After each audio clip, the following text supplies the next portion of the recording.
लवकरच ऑगस्टचा हप्ता खात्यात जमा होणार आहे।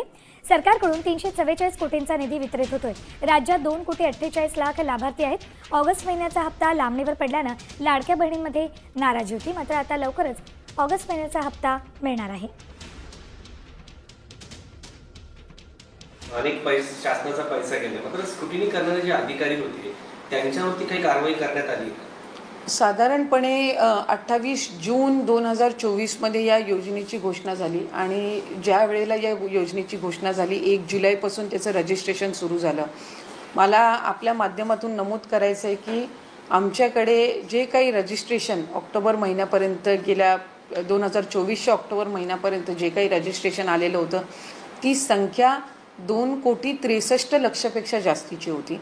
आणि आम्ही प्रत्येक विभागाला, कारण महिला व बालविकास विभाग म्हणून आम्हाला कृषी विभाग असेल, आपलं सामाजिक न्याय विभाग असेल, त्याचबरोबर माहिती तंत्रज्ञान विभाग असेल किंवा इतर जे काही विभाग आहेत त्यांचा ॲक्सेस किंवा त्यांचा डेटा ॲक्सेस असण्याचं काही कारण नाही, कारण प्रत्येक विभागाकडे आपापला डेटा असतो आणि इतर विभागांचा जो डेटा असतो तो त्यांच्याकडून रिक्वेस्ट करून तो मागवून घ्यावा लागत असतो आणि मग त्या पद्धतीने तो इम्प्लिमेंट करावा लागत असतो। आम्ही साधारणपणे सगळ्याच विभागाकडून, अन्न व नागरी पुरवठा विभागासहित सगळ्या विभागांकडून त्या संदर्भातला डेटा हा मागवण्यात आला। आम्हाला डिसेंबर एंड जानेवारी महिन्यामध्ये कृषी विभागाकडून नमो शेतकरी योजनेचा डेटा मिळाला। त्याच्यामध्ये साधारणपणे आपण जर बघितलं तर सुरुवातीपासूनच लाडकी बहीणचे जे काही निकष आहेत ते त्याच्यामध्ये नमूद करण्यात आलं होतं की आपण एका वेळेला एका शासकीय योजनेचा लाभ घेऊ शकतो ज्याचा लाभ 1500 पेक्षा जास्ती असेल, म्हणजे 1500 पेक्षा कमी असणार नाही। त्याच्यामुळे नमो शेतकरीचा लाभ हा साधारणपणे त्या लाभार्थ्यांना 1000 रुपयाचा लाभ जातो, तर लाडकी बहीणमधनं त्यांना 500 रुपयाचा लाभ मिळणं अभिप्रेत आहे, म्हणजे तो शासनाचा 1500चा लाभ हा त्यांच्या खात्यावर जात असतो। त्यामुळे साधारणपणे नमो शेतकरीचा आम्ही जानेवारी महिन्यापासून ते इम्प्लिमेंटेशन सुरू केलं, म्हणजे त्या लाभार्थ्यांना 1500च्या ऐवजी तिथे 500 लाडकी बहीण आणि 1000 नमो शेतकरी अशा पद्धतीने झाला। त्याच्यानंतर आम्हाला आणखीन काही विभागाचे त्या ठिकाणी अभिप्राय प्राप्त झाले। आज माहिती व तंत्रज्ञान विभागाने, IT विभागाने जो काही डेटा दिलेला आहे तो साधारणपणे चंक आहे, 26 लाखाचा तो चंक आहे। आता 2,63,00,000 जे काही रजिस्ट्रेशन झालंय याच्यातले साधारणपणे आमच्या छाननीमध्ये जी विभागाने छाननी केली होती सुरुवातीपासून त्याच्यामधना जो लाभार्थ्यांचा आकडा होता जो 3-4 महिन्यासाठी स्टेबलाइज होता हा 2,47,00,000 होता। याचा अर्थ असा की 2,63,00,000 रजिस्ट्रेशन झालं होतं। आता स्क्रुटिनी जर केली नसती तर 2,47,00,000 वर तो कधी आलाच नसता, तो 2,63,00,000 वरच राहिला असता। त्याच्यामुळे ते साधारणपणे स्क्रुटिनी ही आमच्याकडून चालू होती। प्रत्येक विभागाकडून डेटा यायला हा साधारणपणे 2-4 महिन्याचा कालावधी लागत असतो। 26 लाखाचा जो डेटा आमच्याकडे आता प्राप्त झालेला आहे हा जनरल डेटा आहे। याच्यातले असे काही लाभार्थी असतील जे आमच्या पहिल्या स्क्रुटिनीमध्ये सुद्धा त्या ठिकाणी वगळले गेलेले आहेत। काही लाभार्थी असे त्या ठिकाणी असतील की ज्यांचे त्यावेळेला बँक अकाउंट्स नव्हते म्हणून घरातल्या एका व्यक्तीचं त्यांनी बँक अकाउंट दिलेलं असेल, म्हणजे एखादी महिला जिचं कदाचित त्यावेळेला स्वतंत्र बँक अकाउंट नसेल म्हणून तिने तिच्या पतीचं किंवा घरातला जो काही भाऊ असेल किंवा घरातला पुरुष असेल ज्याचं बँक अकाउंट असेल त्याचे डिटेल दिले असतील। त्यामुळे त्याचं ग्राउंड लेवलची स्क्रुटिनी होणं हे त्या ठिकाणी गरजेचं आहे आणि जे आता सुरू आहे। बऱ्याचशा आमचं साधारणपणे त्या संदर्भातलं एक 35-40% काम झालेलं आहे। आणखीन पुढचं जे 50-60% राहिलेलं आहे ते ह्या 10-15 दिवसात होणं अपेक्षित आहे आणि ते झाल्यानंतर एक्झॅक्टली तो आकडा किती आहे हा त्या ठिकाणी लक्षात येईल। त्याच्यामध्ये सरकारी काही काम करणारे आहेत या संदर्भात तर राज्याने भूमिका घेतलेलीच आहे की त्यांच्याकडनं जो काही लाभ गेलेला आहे तो चलान त्या ठिकाणी हे करून तो ट्रेजरीमध्ये, राज्याच्या तिजोरीमध्ये तो जमा होणार। त्यामुळे अशा काही ज्या त्या संदर्भातल्या भूमिका आहेत किंवा निर्णय आहेत ते घेतलेले आहेत। या 26 लाखाच्या संदर्भातली सविस्तर स्क्रुटिनी झाल्यानंतर राज्याचे मुख्यमंत्री आणि दोन्ही उपमुख्यमंत्री, मंत्रिमंडळ हे त्या संदर्भातला योग्य तो निर्णय घेईल। याच्यामध्ये काही नावं दुसऱ्या राज्यातले पण होते, काही पुरुषांना देण्यात आले, त्या जे स्क्रुटिनी अधिकारी होता त्यांनी ते बघितलं का नाही? खरं तर कुठल्याही इतर राज्याच्या याला लाभ हा देण्यात आलेला नाहीये। आमच्या विभागाच्याच प्रथम स्क्रुटिनीमध्ये जर ते राज्याच्या बाहेर असतील, परप्रांतीय असतील तर त्याच्यामध्ये ते लक्षात आलेलं आहे। आणि कदाचित माध्यमांकडनं ही 2-4 महिने किंवा 5 महिने विलंबाने ती बातमी आलेली आहे, पण ज्या वेळेला प्रायमरी स्क्रुटिनी झाली त्याच वेळेला अशा ज्या बाबी आहेत त्या विभागाच्याच अधिकाऱ्यांच्या निदर्शनास आल्या आणि त्या वेळेलाच त्यांना लाभ हा दिला गेलेला नाहीये. पुरुषांच्या संदर्भातलं मी जे आपल्याला म्हटलं की जो काही 12-14 हजारचा डेटा आलेला आहे, हा डेटा आमच्याकडे आलेला असताना ती लाभार्थी पात्र आहे पण तिचं बँकमध्ये खातं नव्हतं म्हणून तिने घरातल्या पुरुषाचं नाव खातं दिलेलं आहे का, तर त्याचं क्रॉस व्हेरिफिकेशन असेल किंवा प्रत्यक्षामध्ये पुरुषांनीच भरलेला आहे का, तर ह्या सगळ्या ज्या बाबी आहेत या ग्राउंड लेवल स्क्रुटिनी आमच्या अंगणवाडी सेविका, मदतनीस आणि विभागाकडून चालू आहे.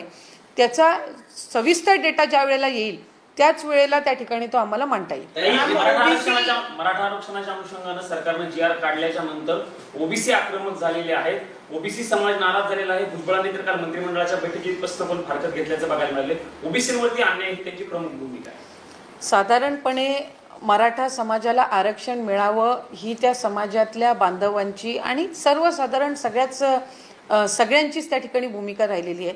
लोकप्रतिनिधी म्हणून राज्याचे मुख्यमंत्री, दोन्ही उपमुख्यमंत्री, मंत्रिमंडळ, सगळे आमदार, सगळे खासदार, सगळे लोकप्रतिनिधी, आमच्याही सगळ्यांची भूमिका राहिलेली आहे की मराठा समाजाला आरक्षण मिळालं पाहिजे.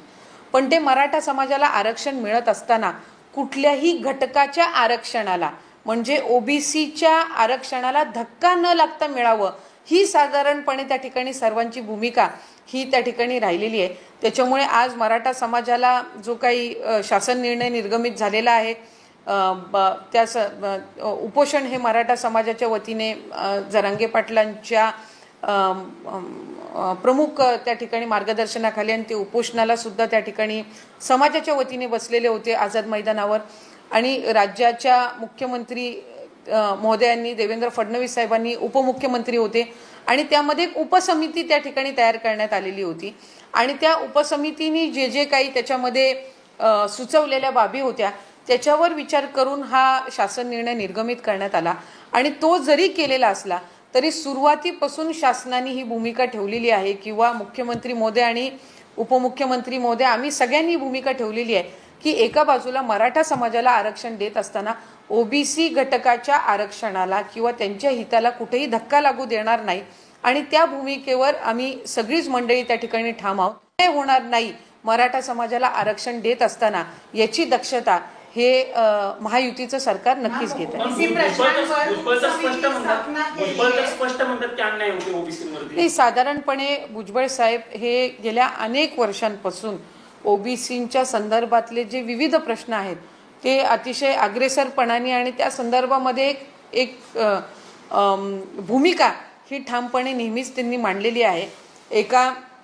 काही ओबीसी घटकांसोबत किंवा ओबीसी नेत्यांसोबत त्यांची बैठकी त्या संदर्भातली झालेली होती आणि ओबीसींसाठीचा लढा हा त्यांचा गेल्या अनेक वर्षांपासूनचा हा त्या ठिकाणी सुरू आहे आणि त्यातून त्यांनी ती मांडलेली भूमिका आहे.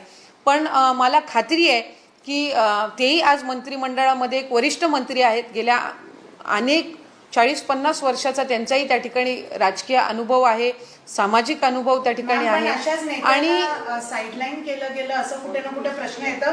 कारण की उपसमितीमध्ये जी काल स्थापना ज्याची झाली ओबीसीच्या प्रश्नांवर ते 5 वर्षापूर्वी जेव्हा महाविकास आघाडी होती तेव्हा ते प्रमुख पदावर होते. आता मात्र नुसतं सदस्य पदावर त्यांना ठेवलं. मला आपल्या माहितीसाठी सांगायचं आहे की ओबीसींच्या संदर्भामधली आणि ओबीसींसाठी ज्या वेगवेगळ्या योजना आहेत ते ओबीसी घटकापर्यंत पोहोचाव्यात यासाठी समिती स्थापन करण्यात यावी ही भूमिका भुजबळ साहेबांनीच राज्याचे मुख्यमंत्री फडणवीस साहेब आणि दोन्ही उपमुख्यमंत्र्यांसमोर ठेवली आणि त्याला 1 मिनिटाचाही विलंब न लावता त्या ठिकाणी मंत्रिमंडळाच्या आणि मुख्यमंत्री महोदयांच्या अध्यक्षतेखाली त्या बैठकीमध्ये त्याला मान्यताही देण्यात आली आणि त्यानुसार आज ही उपसमिती त्या ठिकाणी जाहीर करण्यात आलेली आहे. आणि मला एका गोष्टीची खात्री आहे की आम्ही सर्वच मंडळी जे आहोत ती सर्व समाजाच्या दृष्टिकोनातून चांगली भूमिका, सर्व समाजाचं हित या बाजूनी विचार करणारी आम्ही सगळी मंडळी आहोत. त्याच्यामुळे आज समितीचं अध्यक्ष कोण, समितीचे सदस्य कोण, याच्यापेक्षा त्या समितीमध्ये जे जे सगळे सहभागी आहेत हे ओबीसी घटकाच्या दृष्टिकोनातून चांगले निर्णय घेतील आणि सुचवतील आणि त्याचबरोबर जे जे काही ओबीसींसाठी योजना आहेत त्या त्यांच्यापर्यंत अधिक प्रभावीपणे पोहोचवण्याच्या